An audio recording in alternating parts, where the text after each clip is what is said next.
I'm Tyler Coates, and I'm your host for today's Half Hour with the short film Two People Exchanging Saliva.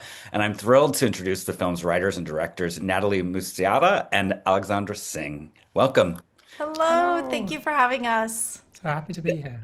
Thank you for joining. And before we start, can the two of you give us a quick overview of your film for people who haven't seen it yet? So, our film is an absurdist love story set in a world where people are not allowed to kiss and people pay for things by being slapped in the face. And it's French, it's black and white, it's surrealist, and we hope romantic and tragic without giving too much away. Yeah. Yeah. Well, before we get into the conversation, let's throw it to a clip from Two People Exchanging Saliva. Angine pensa à sa garde-robe et elle eut une envie soudaine de tout changer.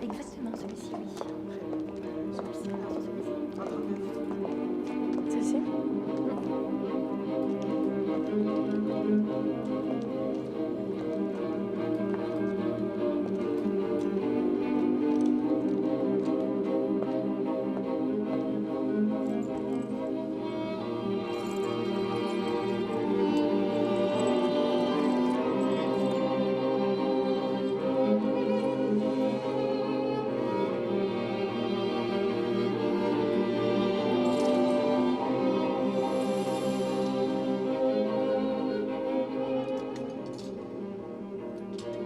Excusez-moi, Oui.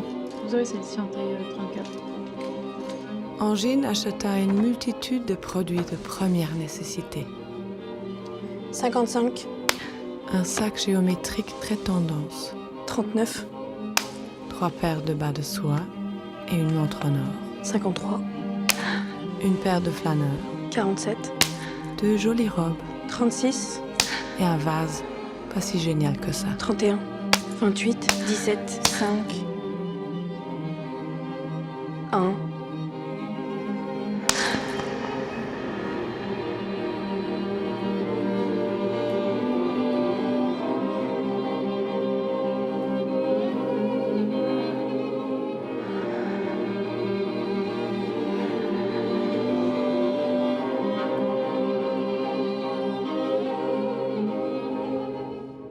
So my first question for you is how, when you're developing this film, how did you kind of build this world from scratch? Where were these ideas? Where did they come from? It's funny because this is one of the fastest things we've ever written, and I think that a lot of it was also like believing in the ideas and having, yeah, trusting our sort of instincts. But it all started with a constraint. Alex and I come from the visual arts, and we've always wanted to make films, and we've been talking about it and writing screenplays like as a hobby for a few years now. And we had this unique opportunity to shoot a very small film in a luxury department store that during the pandemic opened its doors and started inviting performers and artists to activate the space however they wanted for one night. And we were like, wow, this is such a loaded space in terms of it's the intersection of wealth and power and status and beauty and desire, and it would be, you know, incredible to subvert the rules of how this space works and to reflect back on it. And So it was in the Zoom meeting where we were presented with this opportunity that this image came to mind of people paying for things by being slapped in the face. And like so many images that come from your unconscious, in your unconscious, there are reasons for it. There are thematic reasons, but you're not necessarily able to verbally articulate it right away. Yeah. I think now, having made the film, we can say there's something about a humiliation to the face, the fact that a slap is very countable, that it's violent but could become but sensual. also talking about like the signifiers of wealth. I mean, in this world, they're really absurd. They're bruises. But the signifiers of wealth will always be aspired to. And so for us, I mean, it was also you know, reflecting back on a world where repression is a part of its fabric, and the fact that we in our own world for the last few years have been moving backwards and have been losing civil liberties. And have So it been was- othering people because of their sexuality, their gender expression, the color of their skin, their immigration status, which it's. This is not the first time we are rhyming with the 1930s, and the 1930s are rhyming with the colonial era, and it's a constant in human behavior, and so with these, and we admit like ridiculous, absurd, silly kind of rules, we created a society that had a certain kind of internal coherence, but wasn't meant to be a piece of science fiction. We're not saying that 5 years from now a virus will escape from a lab and suddenly people will start slapping each other to pay for things. It's not about a possible future. It's about reflecting on what we are experiencing right now and just distorting everything to try and wake people up as to how bizarre our lived moment is. Yeah, we've always talked about the fact that there is a relationship between like autocracy and absurdity, and the fact that like right now we're living in a moment where the ridiculous and the horrific are really side by side. Hate is not rational. I mean, this seems like such a long time ago, but I think it was during the election. Do you remember the town where the Somalian immigrants Haitians were supposedly eating the cats and dogs? Right, it's almost like an episode of South Park. That was part of the contemporary political discourse. Or the fact that we want to invade Greenland. Like, we're living in ridiculous times. And so even though our film may seem ridiculous on its surface, it's very much a reflection and inspired by our own world. And so within any absurd context, be it a strange Benuelian world like ours, or be it contemporary America, there are still people who are trying to do what all human people do, all people do, which is to find meaning in their lives through family, through romantic love, through finding a connection with one another, no matter how distorted the circumstances they find themselves within. And so that was always the kind of like the emotional thrust. The emotional thrust, like pushing through this like weird, bizarre world. There's just two people who meet, and there's something about them. They just they have this connection. And they will pursue it no matter what the consequences are. Yeah. I love, as you were saying, the absurdity. I kind of see this film as a satire, but it also is a love story, as you said. It's not necessarily a funny film, but you do balance a lot of tones in this film. And so I'm very curious what those conversations were like about how far to kind of push the absurdity, the rules that these people live through in their society, and how much to kind of pull it back and ground it so it feels like something familiar to us. Yeah, absolutely. We were walking a tightrope and we were very aware of it. I do think that because we're a duo, it's funny, Alex and I have the exact same taste, but we bring completely different things to the table. So Alex, he has really crazy ideas, and like I do, a lot of our ideas emerge in an organic way when it's hard to remember who thought of what, but I remember that the breath checks were his idea. I forgot that. You've forgotten, but I do remember, and so there were a lot of things that but always, I think, no matter how ridiculous the circumstances of the film are, we're always making sure that the characters within the story are reacting in a way that any other human would react. There's a dry, dark humor throughout the story, even from the first act of the box being thrown over the cliff, which is horrific, but also surreal and kind of laughable. In the montage that we just played, the narrator, her perspective, played by Vicky Creeps, has a perspective on things that is a little wry. For example, when in one of the early scenes, Malaise, who is the young shop girl, begins her first day at the store, she meets an older, clearly more experienced woman who catches her sipping and then spitting her champagne back into the glass. And she asks her very naively, "Is this also your first day?" Which is a question that doesn't even merit a response. But the narrator does give a response, and the narrator says it wasn't her first day. And that's we were always aware of the tone, which was one of the reasons, which was one of the purposes of the narrator. The narrator is sort of telling us that we are entering a fable, and she's not giving us any expository information. We don't need her to be there, but she is sort of setting the tone of the film, and in a wry manner. yeah, I and think, well, as Natalie said, we not only do we come from visual arts into film with, I would not say that there are rules that we do not know about or that we have broken, because I think that's a rather facile way of talking about things. But I think it's more that there are trends, let's say, that we don't know about or haven't been influenced by. Unconsciously, filmmakers are influenced by the people around them. yeah. And also coming from making in some ways a quintessentially French film, or sometimes that's how it's been understood. And yeah, I'm French Indian, grew up in the UK. Natalie's Romanian American. Our producers are Argentinian and Italian.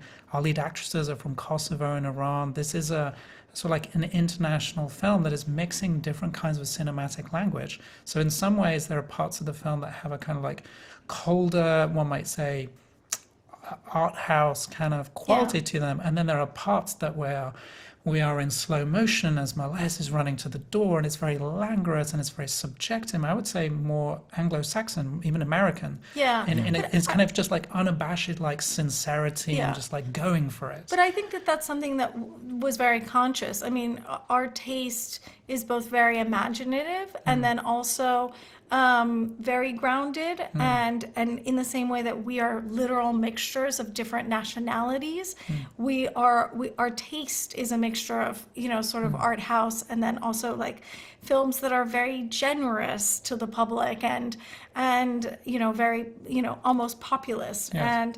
And so I think that we hoped that mixture would work. Yeah. We were not sure. We did, I think, because whilst we were editing it, we were sometimes a little bit lost. Because if you were making a naturalist drama set in an East London housing estate, you'd be like, how, you would look at an Andrea Arnold film like Fish Tank, and you have a kind of North Star. Where are we tonally? What did she do? What will we do differently? Or maybe Celine Sciamma film.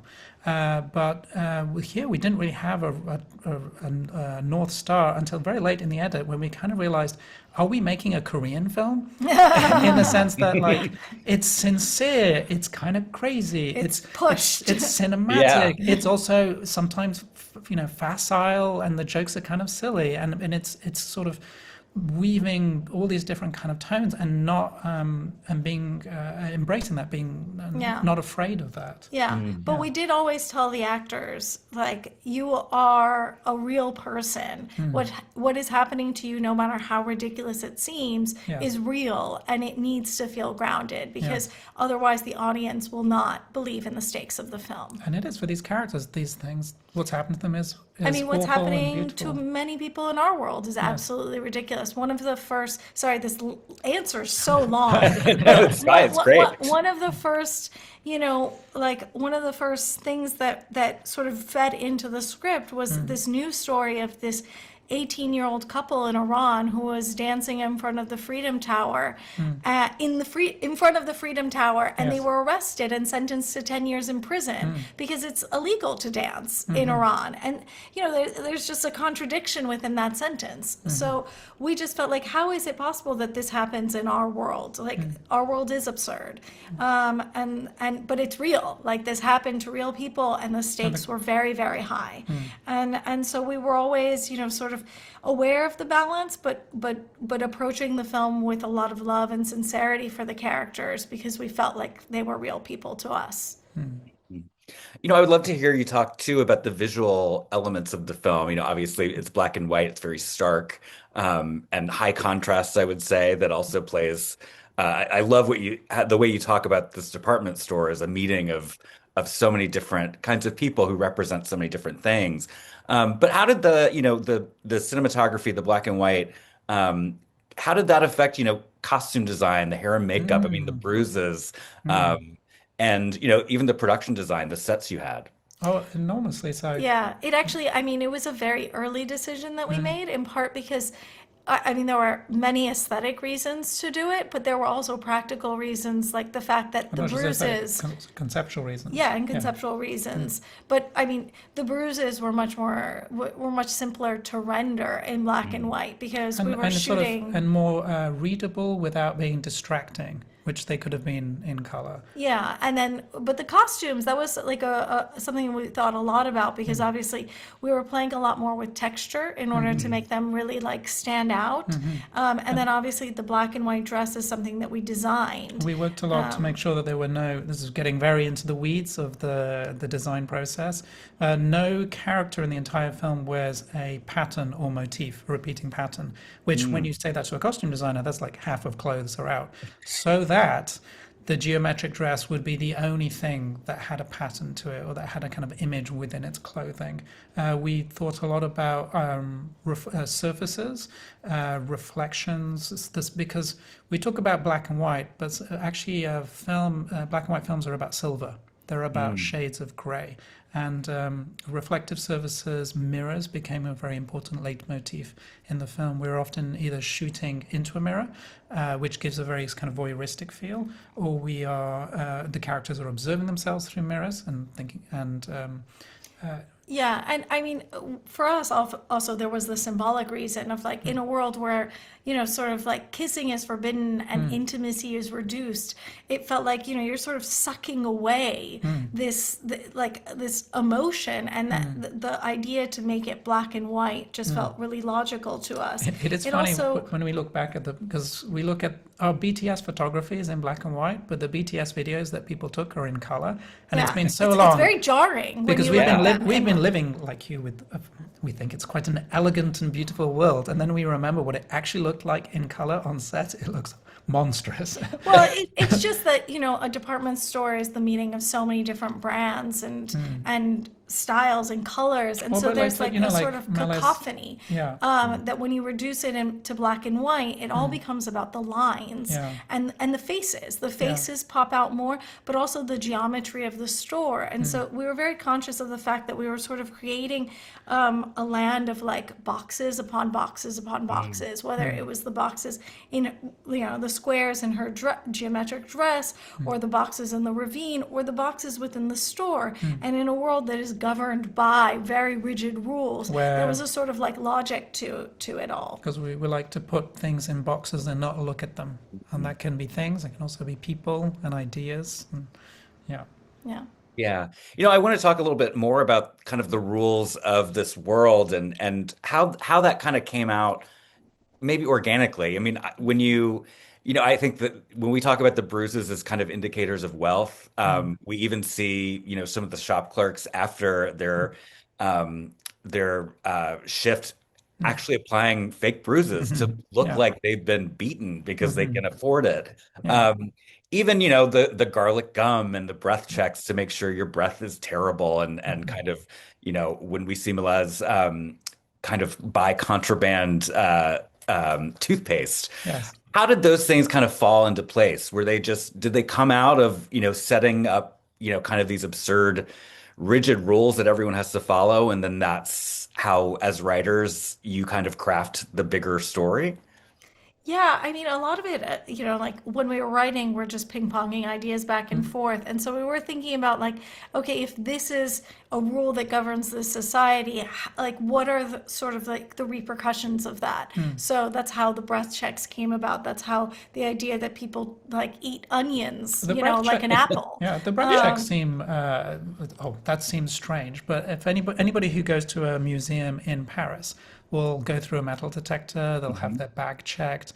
It's a public space. When you go to work in a retail environment, you'll have your bag checked before and afterwards. We are almost blind to the security apparatus around us. And like Natalie says, if you have a single constraint and you think about how human beings in society have in the past reacted to these sort of things, then it's very easy to spin that out. I think the postcards, we haven't talked about the postcards. The postcards are kind of a reaction to a rule. The postcards suggest that kissing either somewhere else or in the past was something that artists had represented. And it's a joke, but it's also meant to be quite poignant that they have become romantic pornography. Yeah, also the idea that art is so powerful that it could, because we've been seeing that more and more. I mean, right now there are, it's the artists that are being eliminated from society because they are very powerful. And, whether it's Jimmy Kimmel on a late night show or whether it's like, the entire art section of the Washington Post, Yeah. it's not because they're not important, it's the opposite. Yeah. And so, I think also, we talk a lot about the signifiers of wealth, but no matter, we have seen it throughout history, whether it's in Elizabethan times when like sugar, you often give this example of like, Sugar was very expensive, and so the aristocracy would consume it and have black teeth and terrible breath, which was bad, but it was also good. Right. And the same has been true of body weight, body type, having pale skin or not having pale skin in the 80s in the south of France, for example. or luxury handbags, yeah. there's a reason why there are fake Louis Vuitton bags. It's because it's a signifier of wealth, and people are, always aspire to that, to having that status symbol. And to speak more sociologically, we are living in a society now where the the, pr- uh, the trappings of extreme wealth, be it private jets or Bugattis or life in Monaco, which was something that maybe would be a vague rumor or mythology that existed in the society of the Grace Kelly's 1950s, is now present in people's phones. So we are really kind of confronted with the pharaonic wealth of people and their lifestyles. And this is not necessarily what the film is about, but I think it's something that's very interesting and that I think artists will be engaging with and talking about. Yeah, and I mean, in terms of phones as well, I mean, one of the things that we were thinking, well, that I was thinking about was the sort of like the very weird juxtaposition between like you open up like Instagram, and 1 second you're met with an image of civil unrest, and the next second you're met with Well, civil an unrest, you're met with an image of a Yeah. government gunning down people in the street. The footage from Mashhad in Iran of people running for their lives. And Yeah, and And then then the the next next it's a- second it's a discount on a on a dress. Yes, let's not name names. No. No, I've had that same kind of that experience of looking through stories, and I even when you look back at your own stories out of the context of when you posted them, and you see like Yes. how disjointed your own content, your own production is in a way. It's just sort of unavoidable. Something I thought was really interesting, and I'm not a French speaker, but I could see, some power in these character names. So I wanted to hear, you talk about, especially Melez and Petulant. Is that how you say Yes. the older sales clerk's name? Yeah. How did you kind of come up with those names? Because I feel like, those words, an English speaker can figure out what those mean and how what Yeah. those indicate about their characters. So what were the choices behind that? I mean, it was really important to us that we have names that mean something, but Mm, that also sound like names. And it's partially because, like, whenever you're writing a story, I mean, how do you choose whether the character's name is Sarah or Kevin? Like, it's so arbitrary. Yeah. And so this was our way of like being like, well, let's speak about who this character is, and also set the tone, because a little bit like the narrator, the names are telling you that we're in a parable, like, and then there are like sort of humoristic reasons why we In the chose. sense that parents in the West have embraced having unique names for their children, and we always imagined a dystopia or a worse version of our world where people had uniquely horrible names. And then there's also like the tradition of Molière. Yes, Um, and the commedia dell'arte having a character whose name sort of evokes a quality of their of their of their character. character, but they're not entirely didactic. Like you can find resonances to who they are as people. Yeah, but but angine in particular, like Yes. angina, like Yeah, it means means like a- a sort of like pain of the heart. Yes, it means And her this, heart is not getting enough oxygen. yeah, and this Yeah. is a character who knows that something is wrong, but cannot identify what is wrong in her life, and then eventually realizes that she needs love. Yeah. yeah. So I've read that, with the success of this short, you're kind of adapting it into a feature. I don't want you to tell us, obviously what's going to happen in that film and how it will be different. But I'm very curious what the challenges may be of working of adapting something smaller into something bigger and even as you said, kind of moving into a features filmmaking and how that is different from your usual process. Yeah, I mean, with this film, we tried to make the biggest thing that we could with what we had. As outsiders to the film industry, we just, and with a huge hunger to make film, we were just trying to make, something really sincerely. We didn't realize, it wasn't a stepping stone for us. It wasn't, Wasn't created what as they a call it? like a proof of Calling card. concept. No. Right. So otherwise we wouldn't have made it 36 minutes with a beginning, middle, and end. Yeah. So it never occurred to us that it would become a feature. We certainly had ideas from the beginning that we sort of took out in order to make it what it is. But then it was exactly a year ago, February of 2025, when we played at Clermont-Ferrand, that a lot of producers started approaching us and asking us, like, is there a feature here?